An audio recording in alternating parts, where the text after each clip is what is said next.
আজকে আমরা জানব যে আশ্রয় স্থানভাগী বর্ণ বা অযোগবাহ বর্ণ কাকে বলে।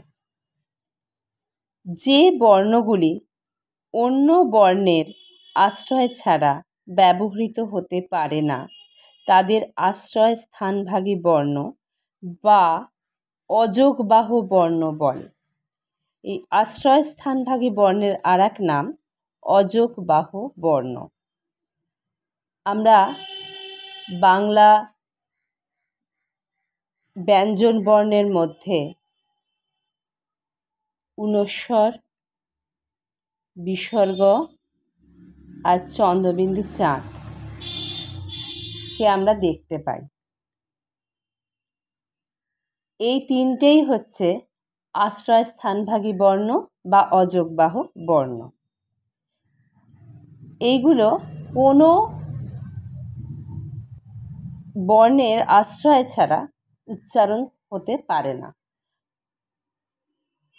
তাই এদেরকে আমরা বলি আশ্রয় স্থানভাগী বর্ণ বা অযোগবাহ বর্ণ।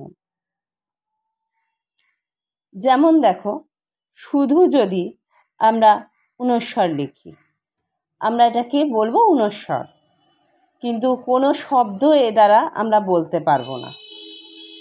কিন্তু আমরা যদি শুধু ম লিখি, আমরা ময় আকার দিয়ে মা বলতে পারি, কিন্তু ঊনস্বর দিয়ে কোনো শব্দ আমরা বলতে পারবো না। তেমনি যদি ক লিখি, কয় আকার দিলাম, আমরা কাক ডাকে কা কা বলতে পারি, কিন্তু ঊনস্বর দিয়ে বা বিসর্গ দিয়ে বা চন্দ্রবিন্দু চাঁদ দিয়ে আমরা কোনো শব্দ এরকম বলতে পারবো না। তাই এদের অন্য কোনো বর্ণের সাহায্য দরকার হয়, তাই এদের আমরা আশ্রয় স্থানভাগী বর্ণ বা অযোগবাহ বর্ণ বলি। তাহলে এই তিনটেই আশ্রয় স্থানভাগী বর্ণ বা অযোগবাহ বর্ণ বাংলা ব্যাকরণে রয়েছে, এটা আমাদের একটু মনে রাখতে হবে। আজকে এইটুকুই।